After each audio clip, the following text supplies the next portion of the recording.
Peace, y'all. Welcome back to Michaela's World. No one can control. So I watched it twice. I watched Ma Rainey's Black Bottom, and it was intense, y'all. It was intense. I took good notes. So let's get into it. This is an adaptation of a play by August Wilson. He also wrote the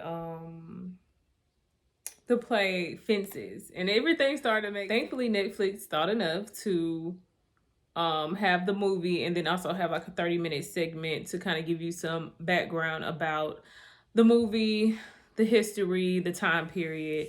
And I thought that was needed because this was such a heavy movie. And I think that also just with the times, it made sense to put some context on that. Like, you couldn't just leave that out there like that. Like, people need the support. We all needed support. We also have playwright and director George C. Wolfe in the building. And I think that having such like big Black figures working on this project is why it came across as well as it did. We got Viola Davis as the main character, which is Ma Rainey, blues singer from the South, known as the godmother, the mother of blues. So that's heavy. Then you've got Chadwick Boseman in his last recorded performance, as far as I know. I think this is his last movie before his passing. And for him to play such a deep character like Levy and pull all of that out of him with what all he had going on health-wise, knowing that he was, in the fight of his life, like, well, I mean, I was overwhelmed, y'all. I didn't cry, but it was definitely a lot for me to watch it. And that's why I was like, let me watch it again, because I was watching it and kind of preoccupied the first time. I'm like, no. You got to do this movie some justice and actually watch it. Watch it. I love Glenn Thurman. He's playing Toledo. We got Coleman Domingo as Cutler. Slow Drag is Mr. Michael Potts. And then we have Dusty May, and that's Taylor Page. I remember her from that cheerleading show. I always thought she was cute and a good actress. And then we've got Sylvester, who is playing, who is Ma Rainey's nephew, and that's played by Mr. Dustin Brown. Of course, there's other actors, but these are like the main characters, and they Black, so I named them. So I didn't really have a good way of like formatting my notes. So I'm gonna just kind of give you like my overall conversations, like just little notes that I jotted down, and then I'll kind of go through and like break it down a little bit for you. So on this pad it says the conversations of faith versus materialism, art versus God, what is having a good time, especially in the state of the culture, especially in the 1920s, 1930s. The selling of the soul, what it means to be a fool, old versus new, male versus female. We've got this ancestral storytelling going on. We've got escape through music. And we've also just got truth being told through this music. And there's a lot of other themes in it, but those were like the ones that stood out the most to me. So I was like, let me jot that down, put that out there, let that marinate a little bit, pause, and then we'll dive a little deeper, swim a little deeper into the ocean. So we've got these musicians coming from the South, where they have already like paved the way for themselves. The South, as Viola, I think Viola Davis puts it in the 30-minute afterpiece.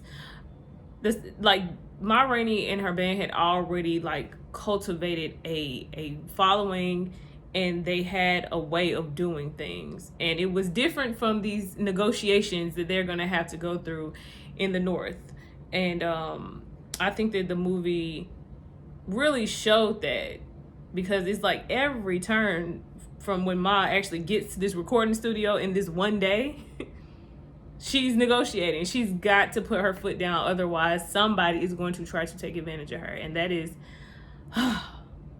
no different from what a lot of people experience still to this day. So off top, the tension is thick. From the beginning of the movie, we start off in a tent. Ma Rainey is performing. It's a beautiful, like, homage to the time, and I thought it was a great performance, because especially in the beginning, where everybody running, you thinking it's like trouble, but really they're going to see Ma. So then you see her in Chicago.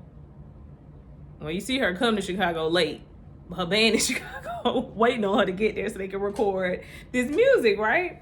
And so if you understand the climate and the setting, it makes everything a little bit juicier, a little bit more potent, a little more tense, because if you can kind of put yourself in that space, being a black person, being a black woman, being a black bisexual, like, we could go on and on about this, but like, yeah, she's the truth in this movie. She is the truth. So like I was saying about Fences, like how it's set in one space, like that is the brilliance of this. Pretty much the whole movie is set in this one day in a person's life, or in several people's lives. But like, let's say we were just focusing on my, like, a day in a life of a person is enough for a movie. And I think they did a really good job in the little extra 30-minute piece that y'all need to watch if you're gonna watch the movie, to kind of put that in a nutshell for everybody to kind of digest and understand that is that serious, that a day in the life of a person is enough to be expanded into a play and a movie. It's deep. But that's just how Mr. August Wilson did it. That was August Wilson's way of portraying Black life as art. So here comes Miss Viola Davis playing Ma Rainey. She is not the palatable package, period. And I'm saying this because I can't say this because I'm black, but she is big, she's black, she's hot, she's oily, and it's pressure from the beginning. Like, she's coming through like a storm, and everybody had been waiting for this storm. These white men are waiting for this storm because they understand that she's gonna make them some money, but she also understands that I'm gonna make y'all some money. So y'all need to put some respect on my name. Basically, she was the first Birdman. Okay, she's strong, she's bisexual, she's more than likely tired. And the first thing that went through my mind, especially as I was watching the movie the first time, was like, Black women are still here in a lot of ways. Like, I feel like we are working, as if you look at it collectively, or at least in my circle. But we are trying to push through, having this bag strapped on our back with all of the worries and woes of our culture and our people. But at that time, you really didn't have a choice. We got a little bit of a choice now. We can navigate a little differently now. But there was no choice. It was kind of like 8 or be 8. Is that how that works? Dog eat dog? Yeah, that. She ain't taking no shit. And then on top of that, it is very apparent and very clear that she cares nothing about white male privilege. And for a woman in the 1920s, that is a lot. That's deep. That's a heavy character. Okay.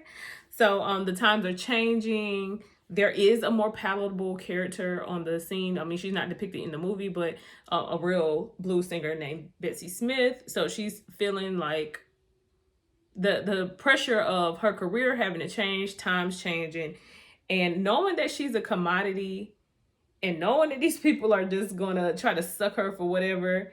And in the process, she's like, no, if we're going to do this like this, then I am going to get every little red penny out of you. I'm going to squeeze you for all you got, because that's exactly what y'all trying to do to me. You really would like to have sex with me without Vaseline, but I'm going to put the Vaseline on, and you're going to actually provide it. And I want some Cokes on top of that. Basically, Ma's character is saying, like, you're going to have to pay for this. I'm not just a commodity. I know that's how you view me, but you are going to have to pay for my blues, pay for the emotional stress that it takes for me to be this woman, to have to even create this music in the first place. This is heavy and it ain't easy and it damn sure ain't cheap nor free. So I appreciated that. When she talked about music, you could feel the passion in her. And she says that like singing the blues is not to feel good, it's to understand life. And I did get that. Um, and I think that her character, the theme was for you to never shortchange your gifts. Like, don't sell yourself short in life, because at the end of the day, you better milk whatever your situation is to your fullest advantage, because especially when you're dealing with big industries and big business, or even when you're dealing with oppressive forces, you've got to stand your ground, or else the ground will be taken from underneath you. I went back and forth. About her and the nephew, Sylvester, and him doing the intro to My Rainey's Black Bottom, the song, which is not just a song and is not just a dance. This is a ode to Kiss My Black Ass. That's what I got from that. But in all of that, with her having the nephew do the intro, knowing that he had a stuttering issue, it was not that she was just being bullheaded. It was more so about her saying, I'm going to get what I know that I deserve out of this situation. And not only that, I'm about to pull a you on you. And this is nepotism at its finest. I'm going to give my nephew a job so he can take some of this money back home to his family. Period. In the side piece, I should know what this called, but the little 30-minute section after, the explanation of the movie, Viola talks about the defiance of Ma Rainey's character and who she was as a woman. And I think that Viola did a great job bringing that through on the screen, that using the scraps and alchemizing that into making it something very golden. And I feel like that is just Black culture in general. And the character reminds me a lot of my grandmother. My grandmother was born in 1932, and Ma Rainey was older than her, so I can understand. I get it. I totally understand. You need to protect your work, Viola says, and your work as a blues singer is your pain, is your experience, is your pleasure. It is you to music. So yeah, I'm artsy and stuff, so I was all into it. I loved it. I did. So the dueling forces in this movie would be Ma's character versus Chadwick Boseman as Levy, and he is a horn player. He's young and he was crushed from the beginning. Chadwick's character Levy is traumatized thoroughly. He experienced violence from young, mother being raped, his father being killed in racist, acts, having his life put on pause as he's injured because a calf was being born. I hope y'all catch that part. And then thinking about the mother, Levy's mother, having this wounded child after being gang raped by some racist white men, having to walk him miles, bleeding with his chest open. I mean, there's no words to explain what that does to the mom, the child, and the father, who now is like, I got to avenge my family because you tried to kill my boy and you took my wife. You took something very sacred from me and my family, which was my wife's esteem and respect for herself. No woman wants to be violated nobody wants to be violated like that. But it's a catch-22. It's like, damn, like, would we rather the daddy have been around and bitter and who knows what he would have been as a man, or do we rather him do what he did, which is to go and kill some folks? Like, you want to try to take some life? I'm gonna definitely take some life. Chadwick's character Levy is damp and heavy and molded like a rug that been on your back porch, honey. And the thing about him is that he ain't no different than a lot of men, especially our men, because of life, because of society, because of the pressure. Once again, we are working diligently, wonderfully out of the trauma. I think that we're doing the best that we know how to do. But even if these things are not experienced verbatim in your family, the stories that we've been told are strapped to our backs. the history that we read and that we know of, for fact or for fiction, is here. And we are constantly told that this is what we come from. While it may or may not be true to whatever extent for you personally, as a collective, Black people are walking around with a lot of bags. And Levy is no different. Levy is no different in 1920 something. Young, fresh, trying to figure out who he is in the world. And it's like, we got to give that weight to something else. And Levy had nothing to give the weight to because he didn't believe in anything. His belief was taken from him as a child because he watched men violate his mother in front of him, and then try to kill him when he tried to protect his mother. And then those same people ultimately took his father's life for trying to avenge his own family. So it's like, what do you believe in at that point? I just have to one more time give it up to the ancestor Chadwick Boseman, for being in the fight of his life while bringing forth this character with all this depth in it. It's heavy. And I always think about like the last character that a person plays before they pass, like that's a legacy. That's a legacy.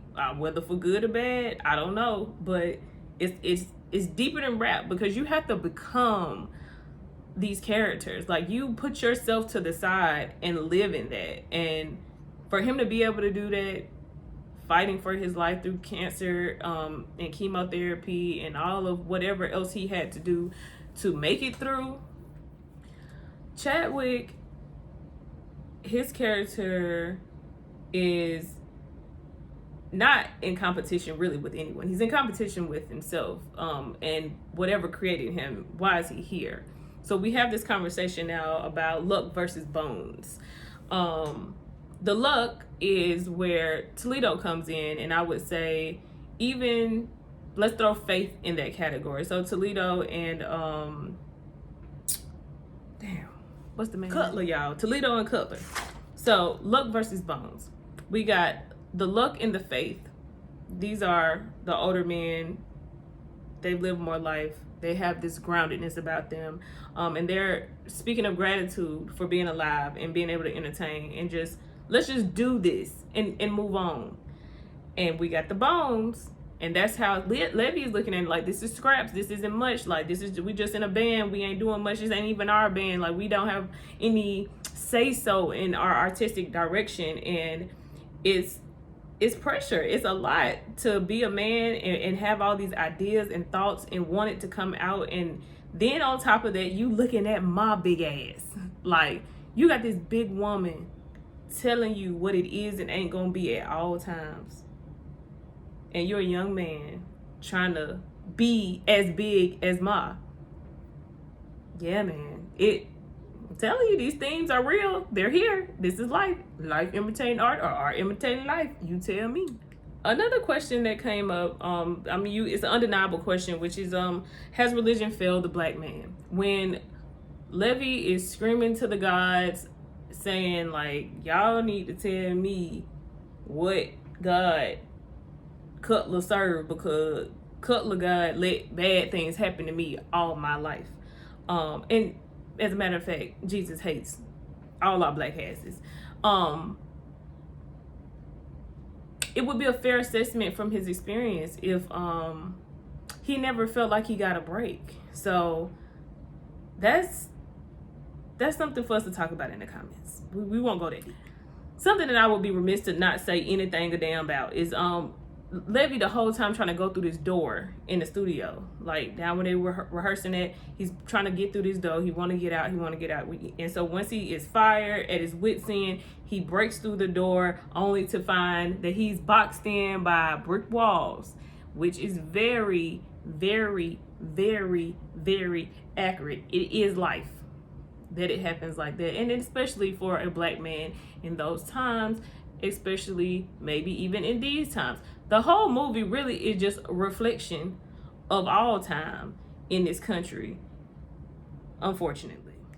So Levy's character is boiling up. So you got the memory of the past, you got his career shaky, his music is being stolen, he having sex with this woman, but she ain't his woman, she really belonged to the woman that's your boss. You get fired, you're not paid, and then you turn around and somebody steps on your shoe. How many men, how many people, how many black men have gotten life sentences or killed behind the pressure? You're not really an animal. You're not vicious. You're really just so bogged down by life that it take that one more motherfucking thing. And then the next thing you know, you done did something that you really didn't even mean to do. Levy is like black men in general.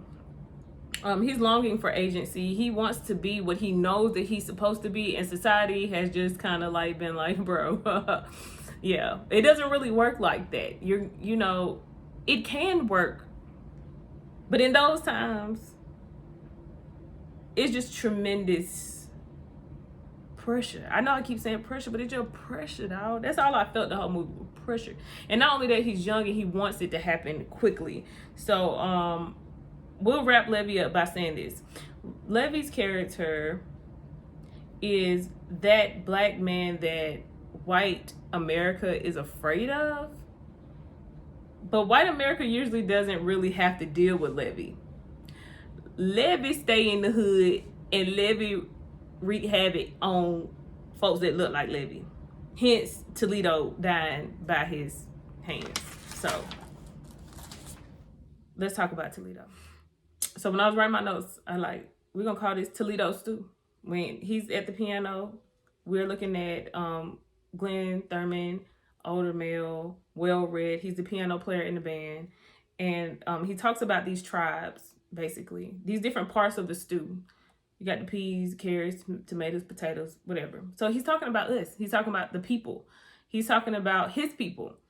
And how there are so many different types of people, all these different tribes and different cultures that have had to come together into a potluck to survive. So we got this stew, right? And he says, you can't eat it all. You got to sit back and marinate on that. You can't eat it all. Some of this stuff ain't palatable for all. However, we all in it together. It's a lot. America can't digest it. The black man is the leftovers, he says. But first, he has to know that he's leftovers. This is a societal and structural issue that while this movie was set in the 20s, in 2020, almost 100 years later, let's wrap it up, y'all. Would I recommend this movie? Absolutely. Watch this movie. Watch this movie with your kids. Watch this movie with your aunties. Watch this movie with your grandma. Let's talk about it. Let's talk about how much different are the themes in this movie than they are today, because we still got this super strong woman who I do think, like I said, I see us making progress where black women are like, I gotta loosen my shoulders up. I gotta fall into my femininity, because I'm not able to be divine if I'm always tense like that. And then we got black men that's like, you know what? I'm going to maneuver my way so that I can find some peace and some happiness in this life, where I can be autonomous and I can feel like the man that I know that I can be, even though my examples have been levied out of here. It was an easy watch. I would say anybody could watch it, but I think that you would especially enjoy it if you're into history, especially Black history. If you're into like musical bio type movies. If you're into good writing, you get into good acting, or if you just support Black people in general, you should watch this movie. I would say that I learned that we are still very much in the same space. While things look differently, the mental and spiritual components of what it takes to not just sing the blues, but we are the blues, and working out of being the blues and finding a healthy balance with what was, what is, and what could be. That's what this movie has brought to the forefront for me. We have to alchemize the leftovers. Viola says this in the little 30-minute piece on the side. And And in order for us to alchemize the leftovers, for us to take the potluck, for us to take the stew, know that we have all these different components, different tribes of people that have made up the quote unquote African American, that means that it's going to have to look different. We know that the structures that don't work because they weren't made for us anyway. And we also know that the structures that we've tried to assimilate from what is don't work because it ain't working. Like we still are trying our best to find our identity. What does it mean to be Black in America, and why does it always seem to be synonymous with struggle? It's not to say that there aren't greats. We got plenty of great people, but I'm talking about the totality of us and the totality of our stories. What does the new history look like? It has to look different. It has to sound different. It has to feel different, and it just has to be different. The world has to now conform to the blues, not the blues conform to the world. The leftovers, just like blues, takes up space. We are the leftovers. We're taking up space. Are we taking up space to only have a good time? As Toledo asks. What is the Black man to do? And we'll leave it there. Give me a thumbs up. Please subscribe. Please share. I would love to grow my channel. I would love to keep reading and reviewing. And I would love for it to pan out to be something great for all of us. So let's talk about it in the comments. Y'all can follow me on Instagram or Facebook or wherever you find me. I'll be places. So until next time. Peace. Thank you for your support. I really want to grow this channel and keep people interested in reading and analyzing media from our standpoint. So many blessings to you.